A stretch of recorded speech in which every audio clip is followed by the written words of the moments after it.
Kolkata news. पहली खबर आ रही है वेस्ट बंगाल गवर्नमेंट से, जिन्होंने ये प्लान सामने रखे और मोनोलिस जैसे पब्लिक ट्रांसपोर्ट सिस्टम्स का इस्तेमाल कर सकते हैं। तो ये कोई कंफर्म बात नहीं है, लेकिन जो ट्रांसपोर्ट मिनिस्टर फिराद हकीम है, उनके द्वारा ऐसा कहा गया कि कोलकाता के अंदर करंटली बेहतर पब्लिक ट्रांसपोर्टेशन की नीड है और ऑब्वियसली फ्यूचर में जिस तरीके से शहर एक्सपांड होते हैं तो वो नीड कभी भी कम नहीं होने वाली है। अकॉर्डिंगली रोपवेज, मोनोलिस ये शहरों के अंदर ये one of the best transport options निकल कर आ रहे हैं, क्योंकि ये स्पेस भी कम लेते हैं, साथ साथ काफी ज्यादा जो अनकनेक्टेड डिस्टेंट एरियाज है उनके बीच में कनेक्शंस प्रोवाइड करने के लिए भी ये काफी ज्यादा इंपॉर्टेंट हो सकते हैं। अगर ये चीजें अप्रूव होती है, फिजिबिलिटी स्टडी के अंदर से कुछ सही निकल कर आता है, तो इसे अप्रूवल मिलने के बाद में कोलकाता के अंदर हमें ये चीजें बनती हुई नजर आएगी। साथ साथ जो ट्रांसपोर्ट मिनिस्टर है उन्होंने ये भी कहा है कि ऑलरेडी वर्ल्ड बैंक को उन्होंने एक प्रपोजल भेज दिया है इन प्रोजेक्ट्स के लिए, ताकि अगर इसकी फिजिबिलिटी सही निकल कर आती है तो वर्ल्ड बैंक के द्वारा लोन लेकर इस प्रोजेक्ट को बनाया जा सके। वैसे 2011 में भी ऐसा एक कंसेप्ट सामने रखा गया था कोलकाता में मोनोरेल बनाने के लिए। उस टाइम पे ये चीज रियलिटी में बन नहीं पाई थी, लेकिन फिर से लंबे समय के बाद में एक और बार इसे लाइमलाइट में आने का मौका मिला है।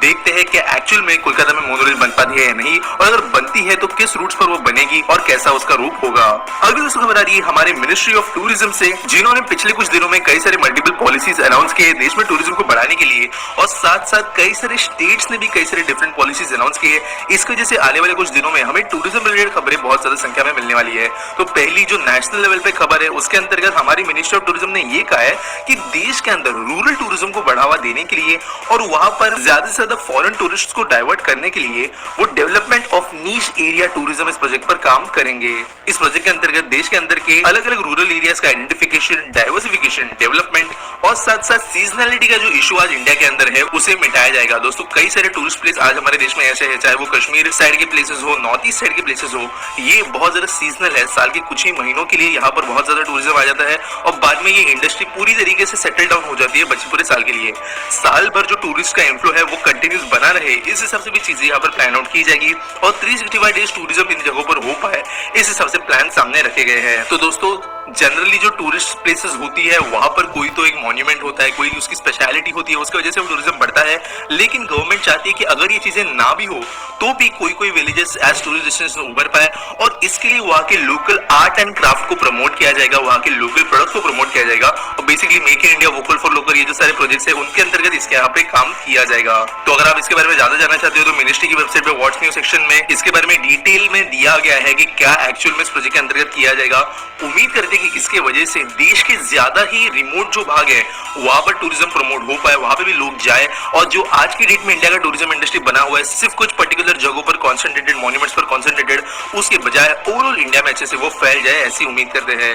अगली दोस्तों खबर आ रही है एयरपोर्ट अथॉरिटी ऑफ इंडिया से, जिन्होंने ये प्लान सामने रखे हैं कि जो दरभंगा में बना हुआ नया एयरपोर्ट है उसका एक एक्सपांशन किया जाएगा 2.43 एकड़ जमीन पर, जो करेंटली इंडियन एयरफोर्स को बिलोंग करती है। तो दोस्तों ये जो न्यूज हमने इंफर न्यूज में कवर की थी, जहां पर दरभंगा एयरपोर्ट को खोला गया था उड़ान स्कीम के अंतर्गत, तो उसके ओपन होने के बाद में इवन कोविड पैंडेमिक चलने के बावजूद यहाँ पर पैसेंजर फुटफॉल अच्छा खासा बढ़ा है। जो एक्सपेक्टेड नंबर्स थे दरभंगा एयरपोर्ट के लिए वो मीट होते हुए नजर आ रहे हैं। इसी को देखते हुए जो अभी टर्मिनल बना है वो बहुत ही छोटा है और जो सिर्फ 16 फ्लाइट्स यहाँ से टेक ऑफ और लैंड करती है, इसके बावजूद अच्छा खासा ट्रैफिक देखने मिला है। तो यहाँ पर गवर्नमेंट को ये चीज समझ गई है कि जब भी चीजें नॉर्मल होती है, कोविड पैंडेमिक खत्म हो जाता है, उसके बाद में बड़े पैमाने पर दरभंगा एयरपोर्ट पे लिए क्राउड देखने के लिए मिलेगा, और जो फिलहाल टर्मिनल बिल्डिंग्स बनाएंगे चाहे वो नई क्यों ना हो, वहां पे पैसेंजर्स ठीक से हैंडल नहीं हो पाएंगे। इसी को देखते हुए एयरपोर्ट अथॉरिटी ऑफ इंडिया चाहती है कि जो इंडियन एयरफोर्स की जमीन बगल में ही है उसे वो खरीद ले, एक्वायर कर ले, इंडियन एयरफोर्स उन्हें वो बेच दे और वहां पर एक नया टर्मिनल एक्सपांशन वो करे। बेसिकली कोई सेपरेट टर्मिनल नहीं बनेगा जैसे आज हमारे बड़े एयरपोर्ट्स में बना है, लेकिन जो एग्जिस्टिंग बिल्डिंग है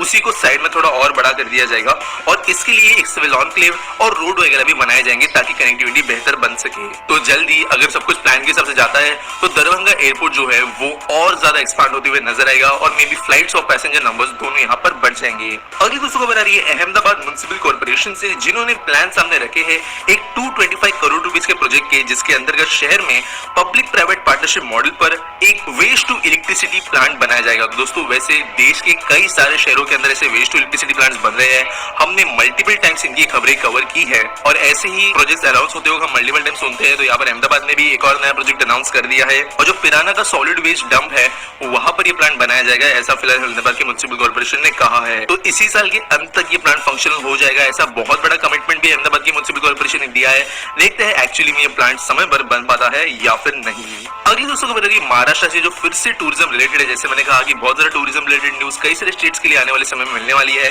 तो यहाँ की स्टेट गवर्नमेंट ने डिसाइड किया है कि जो एंशिएंट टेम्पल्स स्टेट में है, स्पेसिफिकली यहाँ पर 8 टेम्पल्स को चूज किया गया है, इन्हें रीडेवलप किया जाएगा, रिनोवेट किया जाएगा और बेहतर टूरिस्ट फैसिलिटीज देने के हिसाब से इन्हें चेंज किया जाएगा और साथ साथ प्रमोट भी किया जाएगा। तो ऑलमोस्ट हमारे देश के अंदर हर एक डिस्ट्रिक्ट में आपको हजारों साल पुराने टेम्पल्स मिल जाएंगे। इंडिया की हिस्ट्री इतनी ज्यादा रिच है, इसकी वजह से कई सारे ऐसे हिस्टोरिकल साइट्स हर जगह पर अवेलेबल है जिन्हें प्रिजर्व करना बहुत ज्यादा जरूरी है। तो यहाँ पर एक यूनिक बात ऐसी है कि महाराष्ट्र के टूरिज्म डिपार्टमेंट के बजाय जो महाराष्ट्र का स्टेट रोड डेवलपमेंट कॉर्पोरेशन है, SRDC है, इनके जरिए ये रिस्टोरेशन और कंजर्वेशन का काम किया जाएगा। यहाँ पर अगर बात करें कौन कौन से टेम्पल्स के नाम एज ऑफ नाउ करेंटली सामने रखे गए हैं, तो एकविराई टेम्पल लोनावला, मार्कंडेश्वर टेम्पल जो गढ़चिरोली में है, आंदेश्वर टेम्पल अमरावती, ये 3 टेम्पल्स के नाम फिलहाल सामने आए हैं। इनमें से कुछ टेम्पल्स मोर देन 10th या 13th सेंचुरी में भी बने हुए हैं, यानी ऑलमोस्ट 1000 साल तक ये पुराने हैं और ये रिस्टोरेशन करने के लिए प्री बिड्स ऑलरेडी अनाउंस कर दी गई है। यहाँ पर टूरिज्म डिपार्टमेंट ने ये भी कहा है कि ये जो काम है वो डिले नहीं करना चाहते, काफी ज्यादा तेजी से इसे एग्जीक्यूट करना चाहते हैं और जैसे ही काम कंप्लीट होता है तो उनका प्रमोशन भी किया जाएगा ताकि ज्यादा से ज्यादा लोग इन टेम्पल्स को विजिट कर पाए।